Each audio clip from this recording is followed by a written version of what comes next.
Martina Hingis's name is etched in tennis history as one of the sport's true prodigies, a precocious talent who dominated the women's tour in the late 1990s and became world number one as a teenager. And yet, for all her brilliance on court, her story is also punctuated by controversy, second chances, and moments that challenged her legacy as much as her triumphs defined it. What follows is a comprehensive factual narrative of the major controversies involving Hingis, from on-court disputes to off-court scandals, and grounded in credible reporting. Let me first talk about her early stardom and expectations. By the time she was 16, Martina Hingis had become the youngest player ever to reach world number one, a feat underlining her prodigious talent. She won 3 consecutive Australian Open titles between 1997 and 1999, Wimbledon and the US Open in 1997, and spent more than 200 weeks atop the women's rankings. Adaptability, court intelligence, and a tactical mind allowed her to dismantle opponents far older and more physically powerful than she was. But fame at such a young age also brought scrutiny and pressure. Tennis, unlike many sports, places extreme media focus on rising stars, and Hingis was no exception. Rare missteps, perceived lapses in demeanor, or uncompromising competitiveness occasionally drew criticism from fans and commentators alike. Compared with modern social media-driven controversies, these early debates were gentle, more about hype than real scandal. Yet, as her on-court brilliance continued, a darker and lasting controversy would soon emerge.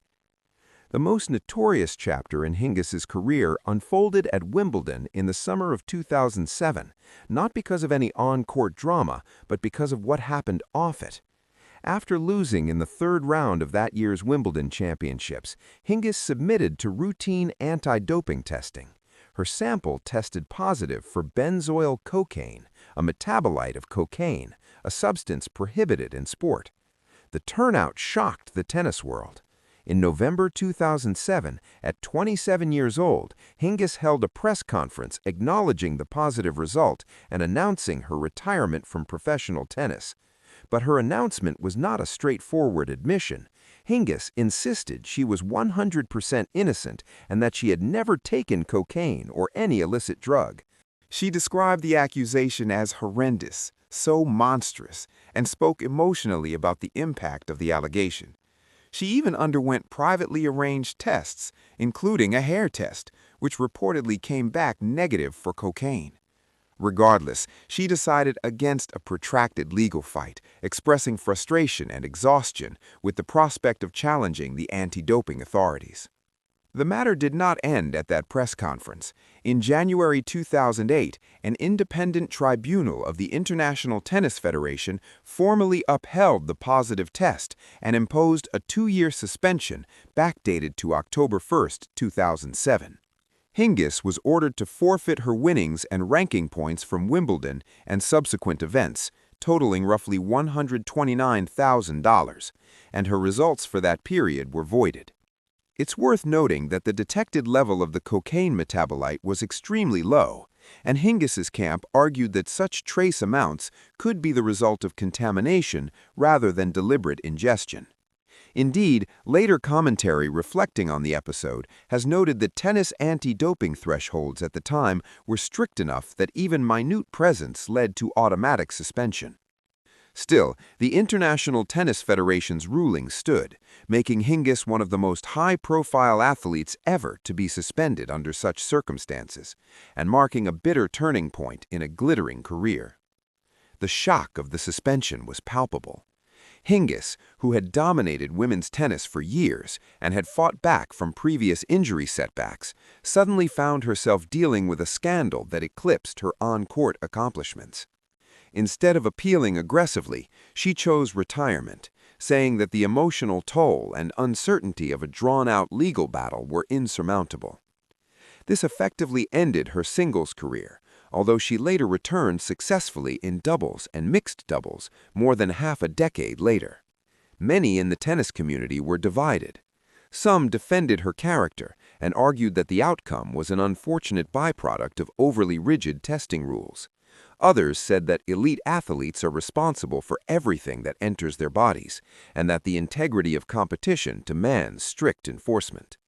Either way, the 2007 positive test remains the most controversial moment of Hingis's professional life, shaping discussions about her legacy more than any match she ever played.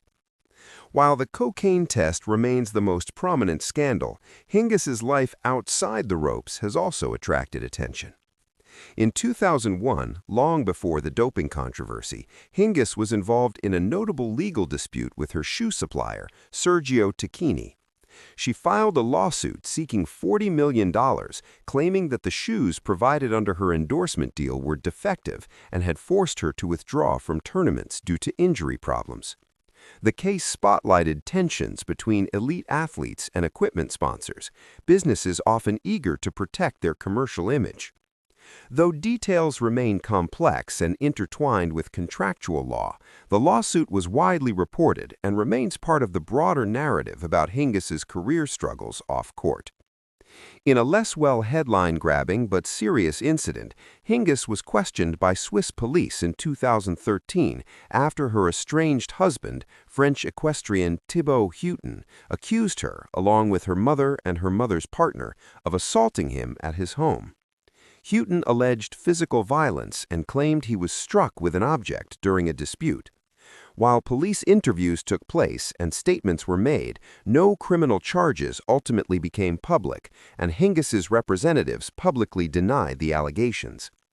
This episode reinforced how athletes' private lives can become tabloid fodder, especially when high-profile relationships disintegrate publicly. It remains a sensitive part of Hingis's personal history. As her relationship with Houghton deteriorated, the former husband also made other allegations in the media, including claims of infidelity and financial grievances. These accounts appeared in tabloids and outlets, but they should not be taken as verified fact in the absence of official court findings or corroborating evidence. I mention them here strictly to contextualize the public controversies surrounding her personal life, as reported by credible news organizations. Today, Martina Hingis is remembered as one of the most gifted and creative players in tennis history. Her early dominance helped shape the modern women's game, and her later success in doubles underscored her adaptability and strategic brilliance. But even with those accomplishments, the controversies, especially the 2007 drug scandal, continued to be part of conversations about her legacy. For many fans and historians, her career is a study in contrasts: early peak, remarkable talent, and an abrupt end to singles competition under a cloud of suspicion. Hingis herself has reflected publicly in later years on the emotional impact of the suspension and her belief that rules have since changed, implicitly suggesting that what she experienced today might be handled differently. In recounting Martina Hingis's scandals and controversies, it's important to distinguish fact from rumor and documented ruling from opinion. The cocaine test and suspension, the legal battle with a sponsor, and the police questioning over a domestic dispute are all events with public records or verified reporting.